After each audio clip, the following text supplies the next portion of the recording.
I'm Zara Jurett and welcome to the Yas Marina circuit here in Abu Dhabi. Gorgeous weather right now, perfect weather for race number 4, the final race of the 2021 Asian Le Mans season. Now, of course, we've got our awesome commentators up in the booth, Graham Goodwin and Oliver Gavin. Guys, take it away. Thanks very much indeed, Zara. And yes, welcome to the finale, amazingly, after just 10 days of the 2021 Asian Le Mans Series season. It's been quite a ride, Ollie. It has been fantastic. We've been together for all of this one, and it doesn't feel like 10 days. It doesn't. It feels a bit more like 5. But, it's been a rapid ride through both Dubai with 2 races and, of course, the first race yesterday here at Yas Marina Circuit. Well, we've got titles to be settled. We've got the invitations to the Mans 24 Hours to be settled. That will all be later this afternoon. Before then, we've got 4 hours of racing. Coming into darkness again under the floodlights here at Yas Marina. Threw up some good stuff yesterday. Plenty of incident, plenty of accident, I'm afraid. Yes. 1 or 2. But happy to say we believe all 35 cars that started yesterday will be back on the grid for this one. Well, we've been very lucky indeed before this race to catch up with the Governor, Cyril Teichvalen, the Asian Le Mans Series CEO, who's got a message for us. Thanks very much, Cyril. I feel quite happy, actually. It's been an interesting and very special journey, as you know, for the last 11 months for the stakeholders, the teams, the partners and the Asian Le Mans team.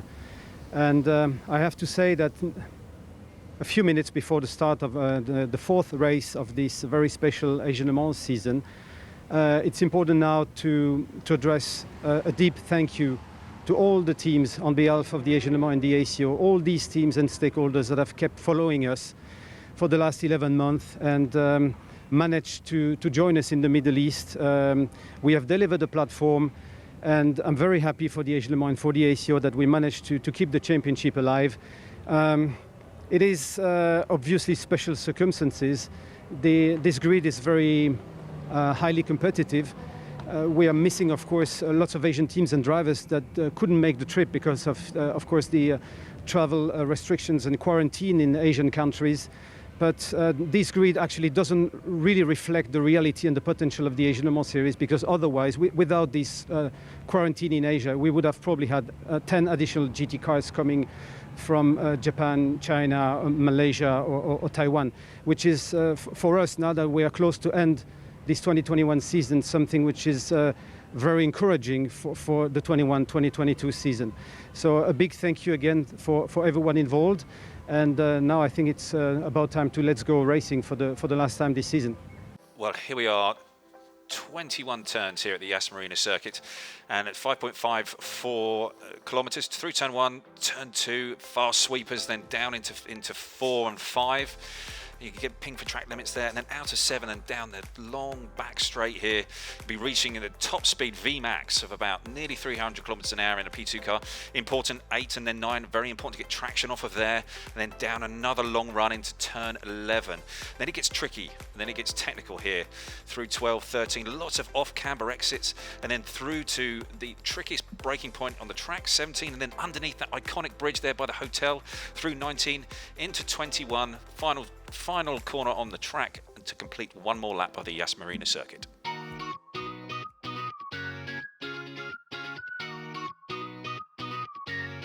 Zara Jurett here with Graham Goodwin back at the Yas Marina circuit, where we are standing before this beautiful Ferrari. So this year, the 2021 Asian Le Mans Series will see a record GT field of 19 cars set to fight for championship honor. So Graham, can you just give us a rundown on the different types? Better still, that 19-car field includes not only 7 of these beautiful Ferraris, but 5 other makes too. About 500 horsepower from these GT cars, a little more weight, a little less aero than the LMP cars. That means we should see some massive battles, not only between the GTs, but at times between the GTs and the LMP3s. The racing here this weekend is going to be awesome. Thanks so much, Graham. We're really excited and we can't wait for the races to start. So for more information like this, just follow us on our social media.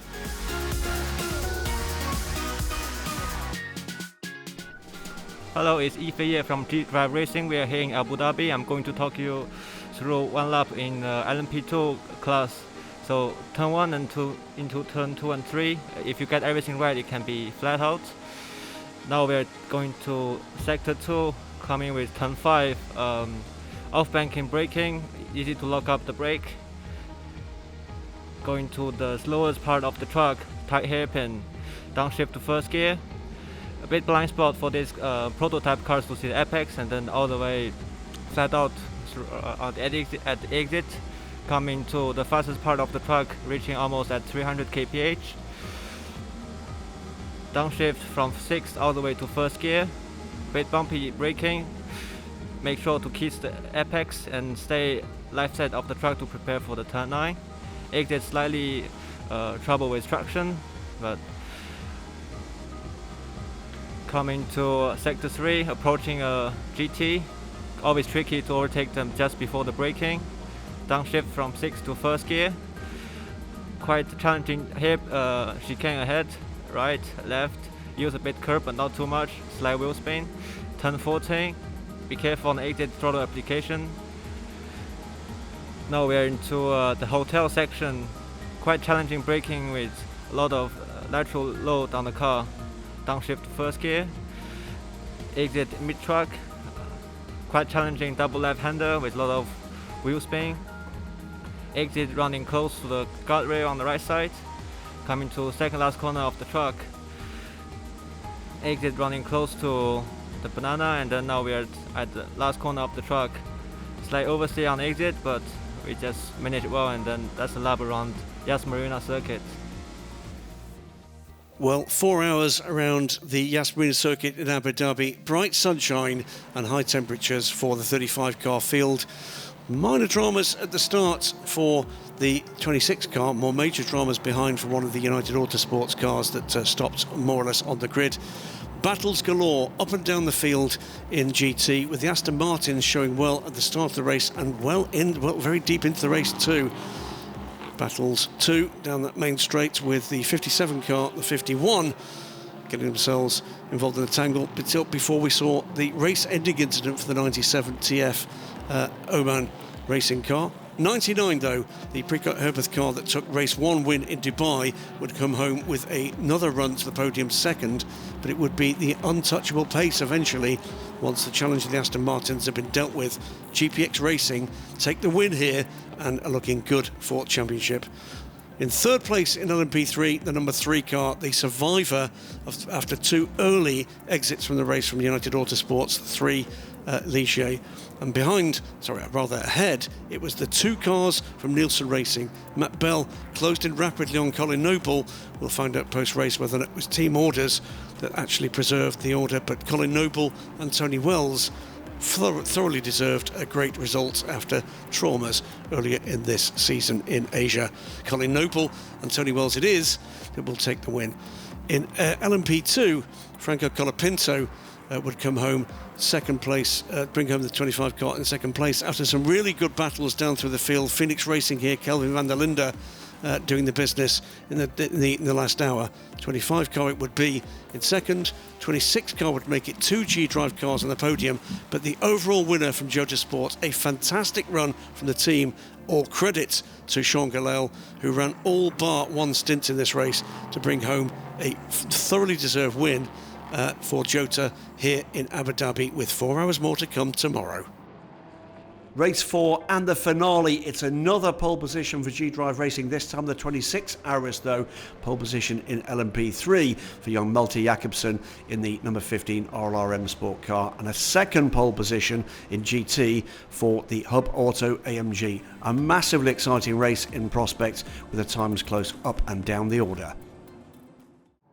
And we're going to be just about ready to go racing with the red lights ablaze.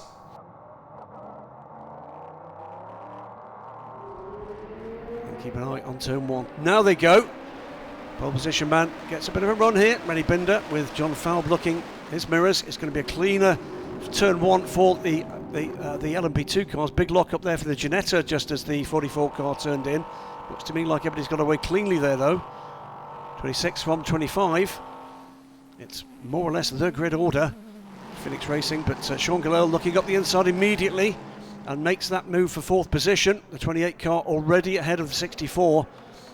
somewhat battle-scarred the Racing Team India car after big accidents in the free practice sessions, and Sean Galale is looking to make early progress here. Rennie Binder. Yeah, he's been fantastic. He's done a great job in every single race start. He's made very few mistakes. He's been clean. He's made sure that he's focused on his job in hand, and that is to start the car, have 2 really solid stints, and then hand it over to either Ferdinand Hansberg or Yiffy Ye. Oh, look, that was a tag on the rear of the CD Sport car from what I think was the number 8 Nielsen Racing car. But a very clean start indeed from the LMP2 field.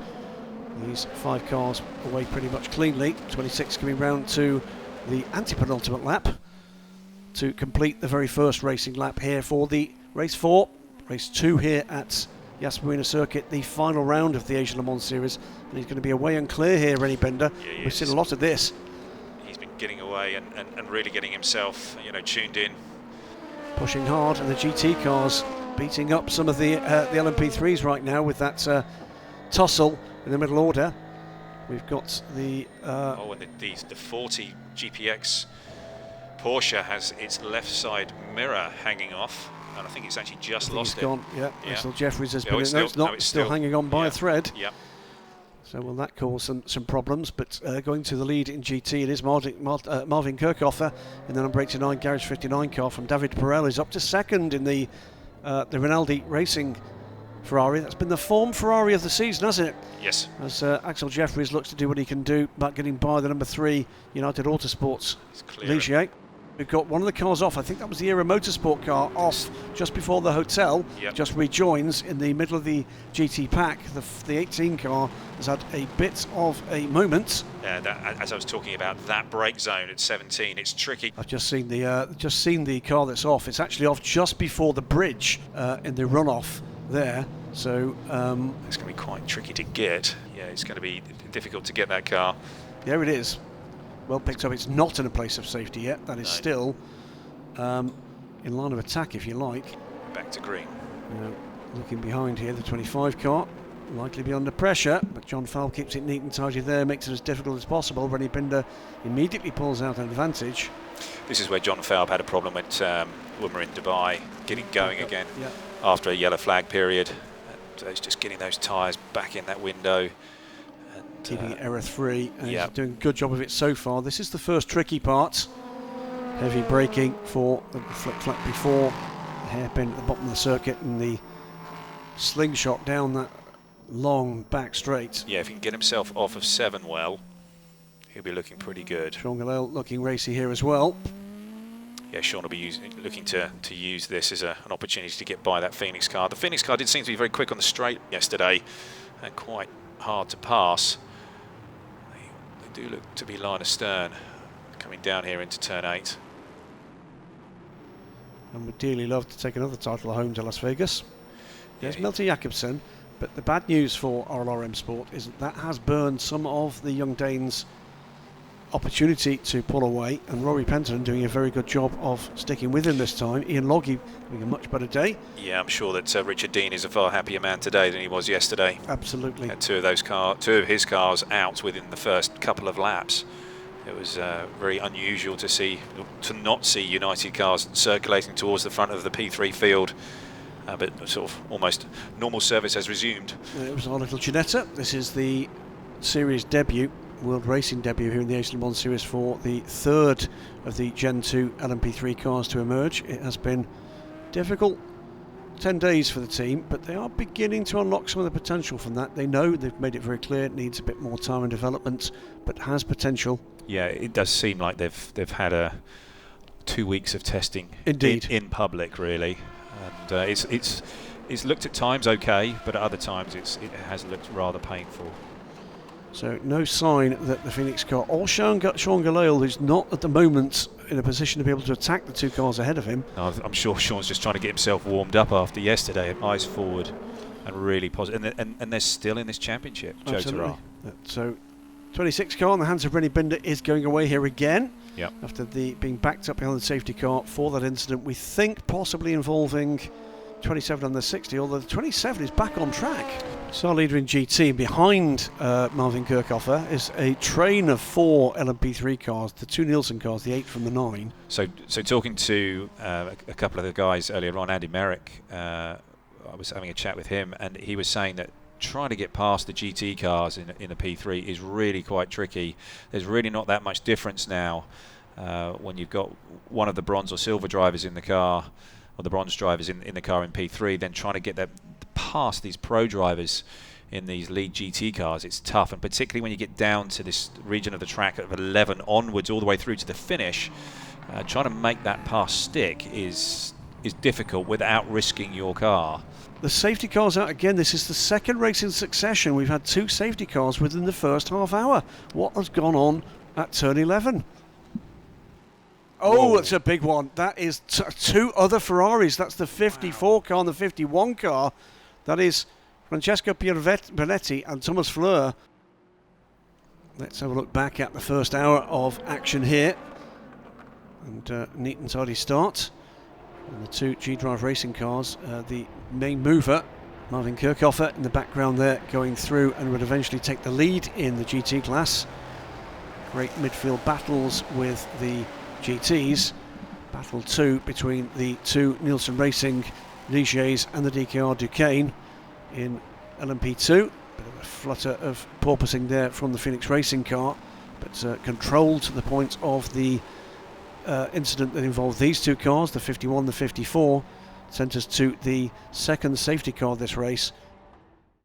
Sean Galale and the Jota car managing to get through that pit stop cycle back into the lead, and it's now Galale, Indonesian driver in the Jota 28. Ironman stint yesterday. Now he's got work to do with the 17-year-old Argentinian Franco Colapinto, as you quite rightly said, bottled up behind him. This is another bit of a marker, isn't it, in the career of both these men. With 2 bronze drivers, I think they've got quite a lot of time to burn. Yeah. But either way, they lead the race again. And we have 2 orange and black LMP3s, the Ligier, the 15, the Duquesne. Very different looking cars as well. Good to see that in a class with a spec powertrain, remember, same engine and gearbox in the rear of these cars. It's a 5.6 litre, something like 450 horsepower Nissan V8, and an extract gearbox in these cars. All those powertrains, every LMP3 car's up the inside goes Jean Glorio. Just had an update from Jamie Campbell-Walter, and I think it's Franco Colapinto that's now in the 25. I think our timing screens must be wrong. And that's the update from Jamie. So that would explain the change in attitude. Indeed, it would. Of the car and the confidence level, it seems, in the body language of the car. He's on the same tyres that John had. Incident between cars 2 and 3 under investigation. That's team cars from United Autosports, and that is the Ligiers at the moment of Rob Weldon and Andrew Bentley. It's under braking, closes up again as they come round and through the chicane for the hairpin at the to fire them back out onto that back straight ollie. Yep, he's just looking for that opportunity now and just trying to line him up. I'm not sure whether he's going to actually have the opportunity to pass Sean just on outright speed, or whether he's going to have to use a little bit of traffic as a pick to get by, and Sean might sort of stumble a little bit over a slower GT car. But it's going to be a good battle between these 2. They're both young, they're both very, very motivated, and they're both driving for good teams, good cars, and these guys have been battling it out through all of this Asian Le Mans series. It's been great racing, and yeah, excited to see how this plays out. The 28 it is from the 25. These 2 are herring away from the 2 cars behind. It's a purple sector for Sean Galale in sector 1. It's a purple sector for Franco Colapinto in sector 2. They're now 8.7 seconds ahead of Matthias Kaiser, as his mirrors, by the way, full of Rennie Binder in the second Aris. Franco just seems to be able to just carry that little bit more speed in on the brakes on that corner entry phase. Absolutely. They seem like they're reasonably well balanced or matched in that sort of mid-corner off, but it's that all about the entry into the corner that Franco's just able just to close up that little bit. This is a 15 car, and that's Max Hanratty now under pressure from Rory Penttinen. This is for second, isn't it? It is, and you know what, with the form of Machar in the 15 car yesterday, but putting in good lap times, he just had that big incident with the 35 car. This is good stuff for RLR if they can just keep Max Hanratty mind on the game and up to speed, they've not lost a huge amount of ground with this. No, they're certainly keeping themselves in contention here. The 23 car behind it has been the car in P3 for the Asian Le Mans Series. They've had 2 faultless races. Quite right, they shouldn't. This is for second position in... Oh, change of lead. There's a change. So where did that happen? A bit of traffic involved. And whoa, and what's happened here? That full course yellow? It is full course yellow. Yes. It's a full course yellow. It's action-packed today. That was edgy stuff, wasn't it? Yeah. In come the first 2 cars. Yeah, exactly. Yeah, it'll be interesting to see, and they'll be working the numbers, and they'll be trying to figure out what's the best thing to be doing here. And there'll be massive pressure on those engineers. Car in again.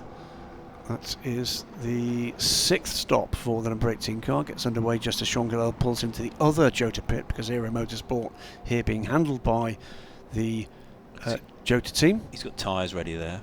He has got tyres ready there. Yeah, and Sean's staying in the car. And so is the 25.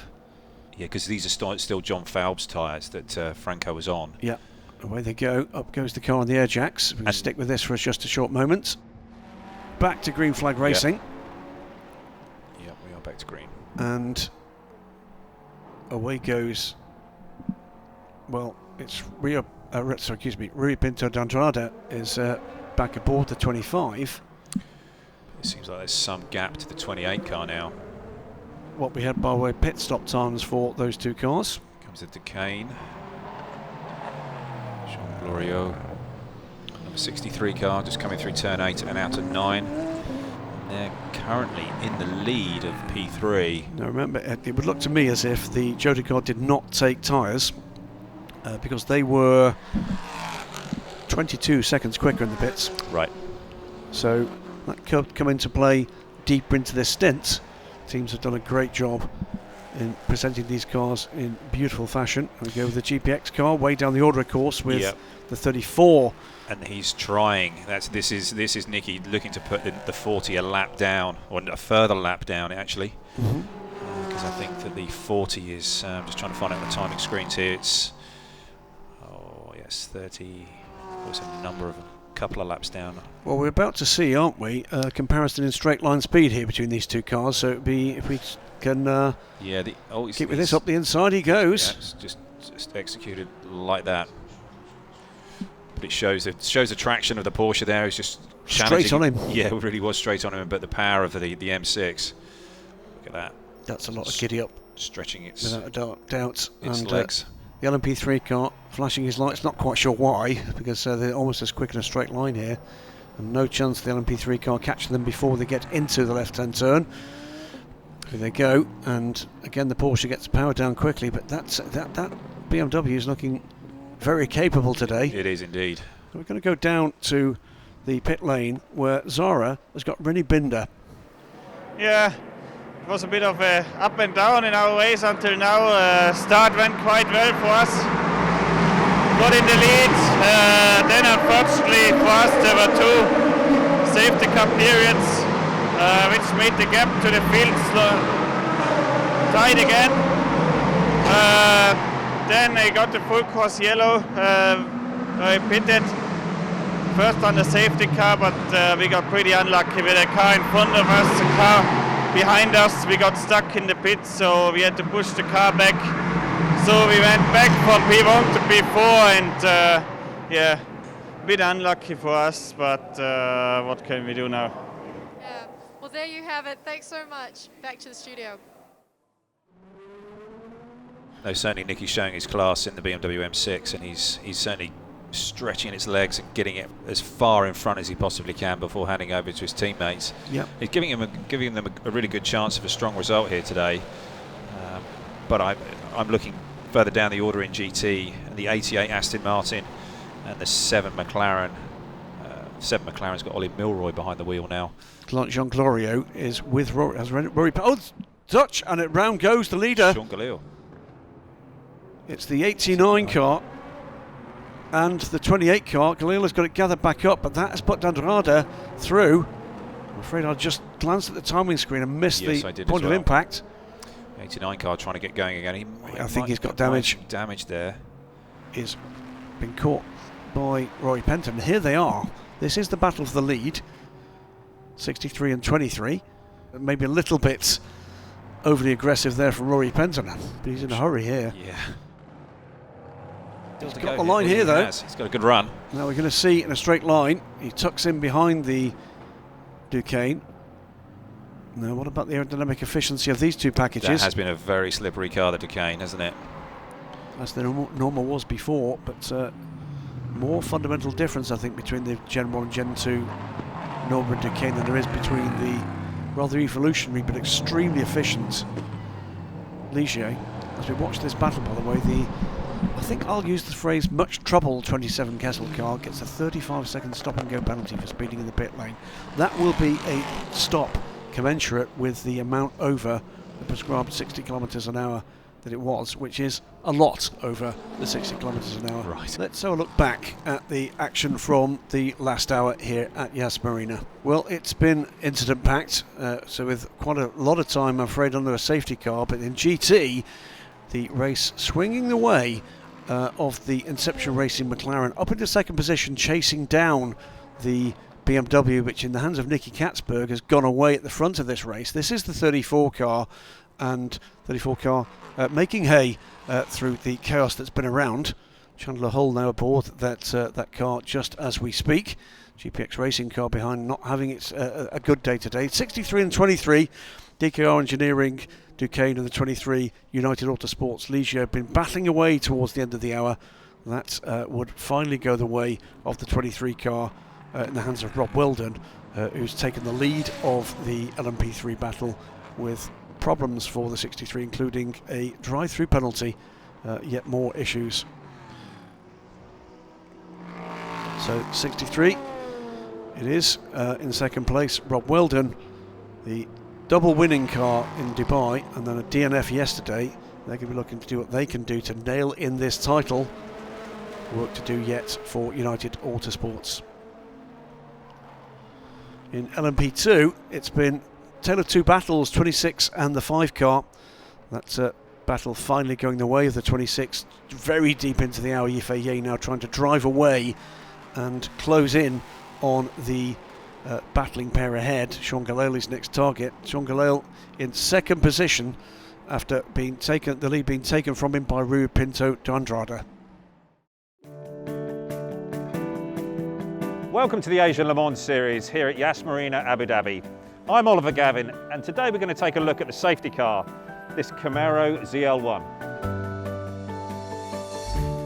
This Chevrolet Camaro ZL1 is a 6.2 litre V8 supercharged engine with 650 horsepower. It's a fine machine to have out there to be our safety car in the Asia Le Mans series. It's so important to have a car like this Camaro ZL1 as the safety car, because when the cars are brought under that neutralising period, they still need to be kept at a speed so that it keeps all their tyres up to temperature, the engine up to temperature, and all the brakes. So when Eduardo releases the cars back to racing, they're ready to go back to green. And there you have it. That's the role of the safety car here in the Asia Le Mans series in Yas Marina, Abu Dhabi.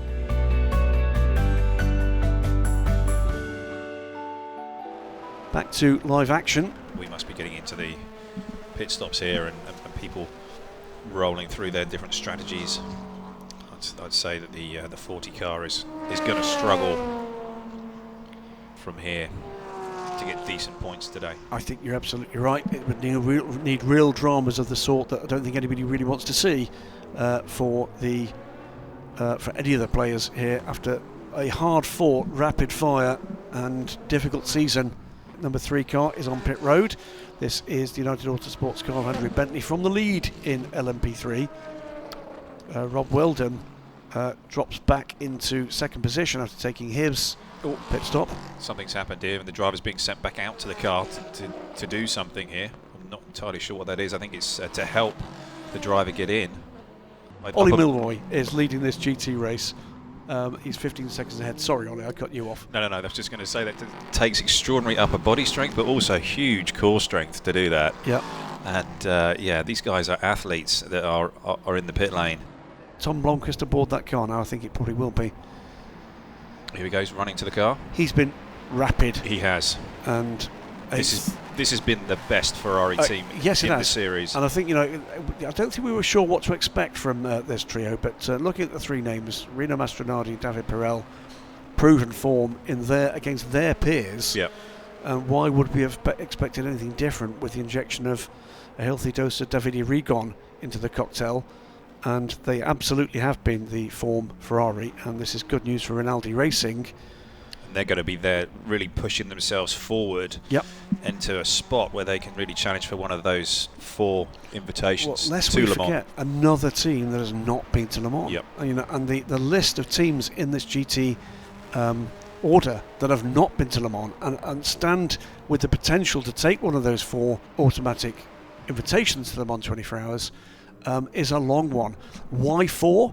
Because the formula that's been applied both in Europe and in here in the Asian Le Mans series for automatic entries is determined by the number of cars in the class. Went well yesterday. They were having a really strong run, weren't they? And they just struck down by a little bit of misfortune at turn 7. Tom Canning getting involved in someone else's accident and eliminating the car from the race. Let's go down to the pit lane where Zara has got Ollie Hancock from this car, the number 95 TF Sport Aston Martin. I think the ultimate is to remain flexible. They always say save your best till last, and we've done exactly that with both of our cars actually, which is really good for us. We've got arguably some of the best GT3 drivers in the world driving our cars right now, which is mega for us. We have to remain flexible. There's been plenty of yellow flags, full course yellows, a couple of safety cars even. We just have to strike when they arrive, if they arrive, and make a call when it happens. The reality here is we've not got titles done either. So there are titles to be won, there are invitations to Le Mans to be won. There is almost inevitably going to be upsets and anxiety in the next 90 minutes for some of the runners and riders we can see here as up the inside of the McLaren goes, one of the LMP2 cars to take track position. It's one of the G-Drive cars there. We're now, in the way that tends to happen here in the United Arab Emirates, the sun has been kicked off the cliff and it has gone down so quickly it's ridiculous, and we're in full darkness outside the floodlights. Yes, it's and that track temp will be dropping away, and those boys will be working away with those tyre pressures and making sure that they're pressured up to get in the window for the next stint. This is the 97 pit stop you predicted, and that will be Ahmed Al-Hati getting out of the car. Who's left to go in there? That's actually a couple of laps earlier than I thought. The sister car went 34, they've done 32, right. Maybe it's 33, this one. They haven't got counted on timing and scoring, but Tom Canning. Yep, they've got a different spare hood. Well, that will bonnet, be, say. Absolutely, that will have been less of your Americanisms. That will be as a result, I'm sure, of the incident last night, which was a front-end impact and damaged the radiator and likely bodywork as well. Tyres going on the 97 car. TF Sports operated, but a long-term partnership with Ahmed Al-Hati and Oman Racing branded, the Omani driver, that they've taken to some real success in Pro-Am racing around Europe. Unfortunately for Ahmed, his proposed tilt at the British GT Championship fell foul to COVID. But a tilt at the Asian Le Mans Series it is. Away he goes. Be an opportunity here. So Tom Blomqvist, well done there. Andrade gets through, and it's actually Tom Blomqvist that's held up by the BMW. It's from the position you are in an Orica, that must look like a block of flats, that BMW. Was looking into the wheel arch. But, and again, the second part of the traffic, that is the number 3 United Autosports car, again falls the way of the Aurus. So he's pulled out a bit more of an advantage here. Yes, he has. So an hour and 13 minutes to go here. As the Racing Team India car pits, that would be Narain Karthikeyan out. Arjun Maini, I think it is, climbing aboard. He seemed to struggle to get out of the car there. It's like he was stuck something maybe with the seat insert, or maybe he'd forgotten to pull the radio plug, or possibly even a drinks tube. Yep. That's a regular thing that catching drivers out as they're getting out of the car. They'll be looking to, as you're coming to the pit lane as a driver, you're being told by the engineer all the things you need to remember as a driver and getting out of the car. And just sometimes if you're a little bit warm or a bit flustered, you've been in the heat of battle, you just forget one of those things. And then you go to get out of the car and you're still connected. Absolutely. It's been a frustrating championship for this Racing Team India team. We hope to see them again. And they're hopeful they will attract the attention in a positive way of the selection committee at the Le Mans 24 Hours, and what a thing that would be. He's used that traffic. Up the inside here, and that's tight as well. Yeah, the 23. Oh, and a big slide from the 25 as well. Yeah, he didn't really want to give him much room, the 23. He didn't. And he's getting to that point in the race as well where the line can be quite narrow. You don't want to stray too far from it, because you then just get onto all the rubbish and the marbles that are flicked up from the old rubber that's come off the tyres, or just a little bit of sand or dirt or debris, just bits of carbon. And we're going to be down to Zara in pit lane, who's got Mr. Carther Kane with her right now. Yeah, I mean, it's been an incredible journey for Racing Team India, and putting a team together, and both Naveen and Arjun both are driving well. We made a lot of progress, and it's a platform for Indian drivers in the future, and we're trying to build something that will be there for many years. And if you become a professional racer, I think this category is very good because of the lot of interest from the manufacturers coming in now, and we are very happy to do this program. So into darkness and plenty of close action. The 97 car's been in the thick of action. Best of the Ferraris, the 55 Rinaldi car also pushing on hard, but it's been the number 7 Inception Racing McLaren in the hands of now Ben Barnicoat that has gone to the front of this race and is delivering on the promise that we expected it might show yesterday before radiator damage counted it out of contention. In LMP3 and LMP2 it's been close as well. Phoenix Racing coming into it now with Kelvin van der Linde at the wheel, the number 3 United Autosports car, the number 23 United Autosports car, and the number 2 United Autosports car, making it a somewhat United Autosports sort of LMP3 battle in the third hour of this 4-hour race. LMP2 meanwhile has been pretty topsy-turvy, but going to the lead of the race. Third place at the moment is Kelvin van der Linde in the Phoenix Racing car, the 25 G-Drive Racing car in second, and it is the 28 Jota car now back in the hands of Sean Gallale, with the 25 owing us a drive-through penalty that leads the race as we come into the final hour of this season, with championship still to win. Back to live action, and with the Le Mans Series scrolling still across the hotel behind. And here comes the number 89 car. This is the Garage 59 Aston Martin. It's Martin Kirchhofer back aboard that car, so he didn't serve all of his time in that car, and he's now going to be pushing on hard. His next target is actually the sister 88 car, just 3 seconds up the road, but then away down the order. Green flag running with the slower drivers and has not served them well, with the bros in the other cars. Yeah. Opportunity in LMP2. Big wiggle there, by the way, for the number 35 BMW. We have him.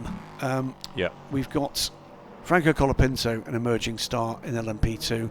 Behind him, we've got Ferdinand Habsburg, a man that's looking to rebrand himself, I think, in sports car racing after his efforts in the DTM. And behind them, albeit some way behind them, Arjun Maini, who's probably as close as we've got to a proven force in LMP2. He still hasn't passed the Racing Team India car to complete the lap. 40 minutes to go, and here comes Colapinto, and this is the battle for second position. 2.7 seconds it was last time, it's 1.7 this time, but Colapinto's got his dander up, but the Phoenix Racing car has got by the P3 car. He's just been a bit more ruthless in the traffic as Colapinto, and Kelvin's just got bottled up in the spots that he didn't want to, and he's also got this other P2 car there. And goes by 2 cars in one move. That's a bit better. Has he made it? He still hasn't passed the Racing Team India car. It's going to be quite colourful, I'm sure, on that radio right now with Absolutely. Kelvin. It was a bold attempt to take both cars 3 wide as they went into the turn, but it's not quite made it. Where is Colapinto? I think he's behind the Aston Martin now, and that gap will be still lots. He was indeed. He's going by him on the straight, and a lot of traffic coming. This is going to be nervous moments. Look at this. Looks like most of the remaining field is actually coming into the turn at the bottom of the straight here, and this is going to be very tricky indeed for Kelvin van der Linde. You'd want to be Colapinto in this, wouldn't you, at this moment? He is in the right spot right now, and there's got a lot of traffic coming. P3, GT, and he's going to take his opportunity here. Now he gets past the Racing Team India car, and it's taken a while. Then the Ginetta goes for the apex, but quite rightly too. And again, Colapinto this time has got the work to do. He's going to be on the receiving end now of all this traffic, and the Ginetta is just trying to keep out of trouble here. Yeah, he is. Knows that there's faster cars coming. It's to the left, to the right. Colapinto's now going to go up the inside of the Ginetta into 17. And all of a sudden the pendulum swings back, doesn't it? Yep. But still traffic to deal with, and it's the 57 car ahead. That's in the hands of Mikkel Jensen. And Mikkel, very rapid indeed, but he's been driving what has appeared at times to be a very wide Ferrari, but keeps out the way there. And this is going to be, this lead will extend back out again from 1.7 seconds to something I think about 3. Yeah, it's 2.3. Yeah, it had a 3 in it. Had a 3 in it, that was close enough. But through turn 1, and still traffic again here. There you go, there is the McLaren, just coming to the end of its final time pit stop. Ben Barnicoat staying on board, I believe. And is this going to be a famous win for the McLaren? It's going to see, interesting to see how all this shuffles out. Did he just go left sides? Certainly we saw left sides go on that car. Didn't see right sides, but we may have been a little late for that. Yep. While the factories and the big private teams take a look at what's coming in a couple of years' time. Franco's about 0.4 of a second on average quicker than Kelvin van der Linde. Leader in the pits, and this will be the final stop one for the Jota 28. Will Sean Galail manage to secure a second win in succession for the Jota team? God, he's doing another marathon in the car, isn't he, Sean? It's amazing. He's done 14 laps in this run, this time in the car, but before that he was in for a good couple of hours. Both those cars, by the way, lasted around the 157.4s. Very quick indeed, within a second of the fastest lap of the race. And maybe that's what Colapinto's strategy will be. He'll be okay, wait for the Phoenix to stop and then start putting in the big lap times to try and undercut him. So the 25 car goes to the lead, does require a stop as well, remember, but the deeper he goes in to this race, the shorter that stop will need to be, because less fuel will need to go into the car. This is the number 5 car in the pit lane, fuel still going in. Kelvin van der Linde stays aboard the car. Also in the Racing Team India and the Era Motorsport car we saw going into the garage. But the gaps will become apparent once we see just exactly how quickly these cars can get out the pits. Tiny stumble, but engage the driver and away he goes. All need to stop. Yeah, but it's just for how long? Yeah, and that's the really difficult thing to try and work out right now. And maybe some people out there on Twitter can help us with that. I mean, what have we got by way of a full fuel stint in terms of laps for these GT cars? I think the longest we're seeing is about 34 laps on a tank. So even the cars that have got the 25, 26 laps have still got to do it, albeit very late in the race. Here's the 26 car, final stop here for Ferdinand Habsburg from second position at the moment. And it's a very rapid lap underway at the moment from Colapinto, which looks very much like an in-lap to me. Yeah. So he goes purple in the first sector. Mandatory pit stop times under investigation, it says here. Is the drama still to come? That will not be for an LMP2 car, because they don't have them. Wonder who that's for. 26 car goes. There's no number next to that at the moment. And that's, this pair of cars 44 seconds up the road from the McLaren and 99 Pre-Cup Herberth battle, but proviso number 1, both these cars need to stop. Yep. Will there be enough time for them to do that and retain the lead? We don't yet know. It looks unlikely. You get mistakes, you get the incidents that inevitably come into play.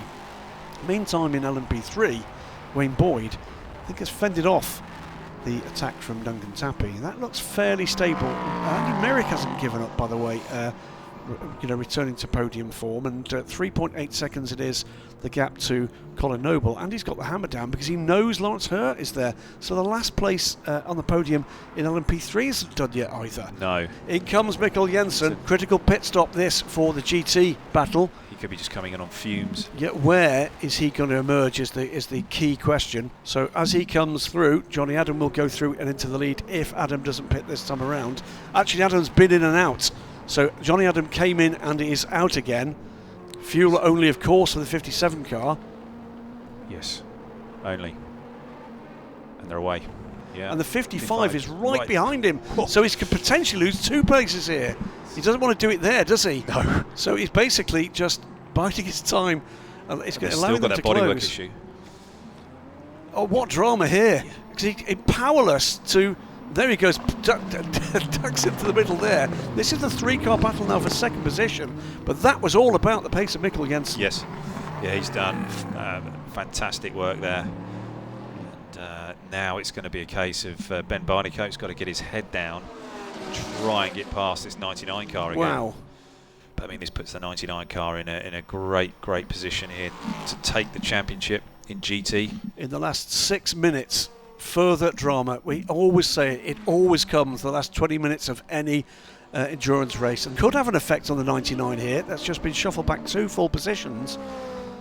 So to recap, 57 has made his pit stop, comes out and retains the lead because of the searing pace of Mikkel Jensen, the 57 car guy Kessel car. The 7 car took the position from the 99 car to effectively inherit second place after that pit stop, but was forced to give that back for an infraction.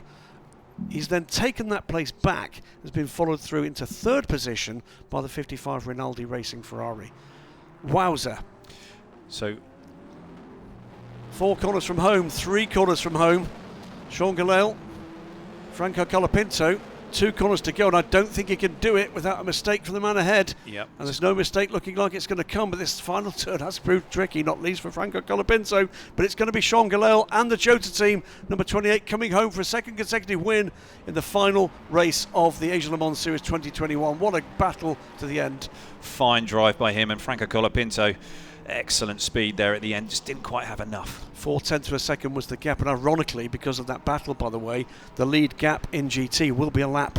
Wow. Because the Mikkel Jensen went through ahead of the lead cars, and the leader overall just went by the McLaren. Yep. But that real world gap, by the way, before the line would have been just about 10 seconds. Jota Sport brought it home for a second consecutive win at Yas Marina after a stunning race in LMP2. In LMP3, an amazing 1-2-3 for the United Autosports Ligiers ahead of CD Sports and DKR Engineering's Duquesne. GT was an absolute thriller, won at the end by the 57 Kessel Racing by car guy Ferrari, ahead of the number 7 Inception Racing McLaren, and the 55 Rinaldi Ferrari rounding up the podium in the final race of the series that could have seen any of the 6 makes of GT car take overall honours in Abu Dhabi. Well, it was a neat and tidy start in bright sunshine here, but quite a breeze at Yas Marina. The 35 cars getting away, and the McLaren in the mix from the very start here. They just seem to get their strategy right. Brendan Arieb in for the start of the race and keeping the car in the hunt. Looked good for them. Ended up as being the second place car. The 97 car also in the mix. Up the inside there though was the 57 car. This was a battle for the lead at this stage, but the pace of Mikkel Jensen in that car would take it to the win, as we'll see later. The 55 Rinaldi car made it onto the podium again after doing the same in Dubai. The McLaren looked like it might take the win, but a late effective penalty for the McLaren dropped it back and had to fight, but it was the 57 car guy car, an Asia Le Mans Series favourite, that takes the win in the final race of this 2021 season after an extraordinary race in this with this 19 car GT grid. 57 car guy takes the win. In LMP3, it looked as if the Nielsen Racing cars could get in amongst the fun at the end of this race, but Colin Noble dropped back. It would be actually a 3-car podium for United Autosports, the 2 with Andy Merrick retaking the position onto the podium, the number 3 car being brought home by Duncan Tappy to the second spot on the podium, but the 23 car, after a disappointing DNF yesterday, makes it 3 wins out of 4, and they will take not only the win but the title, and United Autosports get yet another invitation to the Le Mans 24 Hours after an extraordinary 2020. For the overall, no shortage of action either. Phoenix Racing and Racing Team India here with the G-Drive cars well in the mix. But for the overall positions, Kelvin van der Linde would anchor home the Phoenix Racing car. The German team making its debut in the Asian Le Mans Series this season. The 25 car, Franco Colapinto, would bring home the G-Drive Racing Auris. Right to the end, looked like it could be a race winner, but Sean Gelael, another Iron Man effort, would bring the Jota Sports car home. The 28 Oreca would come home for a second consecutive win in the Asian Le Mans Series on 2 consecutive days. A brilliant run from the team from Kent, from the man from Indonesia, and from his teammate Tom Blomqvist. They will win the race. The 26 car, we believe, will take the title and will be another G-Drive Racing car going to the Le Mans 24 Hours. They can celebrate another win, more points, and good preparation for the WC season to come. Time for a very quick word with race winner, double race winner here in Abu Dhabi with Jota. Could you say that again, sir? Sean Gelael. Sean, Could you say that again? I couldn't hear. Double race winner. That was a fantastic race and a great race to the line at the end. You hurt it as badly today as you were yesterday, or does that feel a bit sweeter? Today. Yeah, no, we split the stints now, so I started and finished, so it's a lot better. Still did 3 hours, but it's a lot better. Man, we had just had a bit of a slow left front puncture actually towards the end of the run, so we had to do a longer pit stop. Made us a bit more tricky with car 20 for 25. Colapinto was rapid all weekend and was a bit of pressure, but we held through. After a quick-fire 4-race season in just 10 days, finally the winning drivers in Yas Marina get to celebrate their race wins with the trophies on the podium at Yas Marina Circuit. Well, that's it. What a season that's been in just 10 days here at Yas Marina Circuit, and then last weekend at Dubai Autodrome. 4 4-hour races in just 10 days. It's been an absolutely fantastic experience for us and for the teams. For now, it's time to say thank you. Thank you to the teams and the drivers, for everybody that's contributed to getting these cars here, for the team behind the scenes, and in particular the Asian Le Mans Series management, and indeed the EPM Productions crew that have put these broadcasts together. Personal thank you to Oliver Gavin, a new addition to the team this year. It's been a delight to work with such an absolute legend, and absolutely thanks to all of you in your hundreds of thousands, even the millions watching around the planet on just about every streaming platform we could manage to get it on. Thanks and good night here from the Asian Le Mans Series.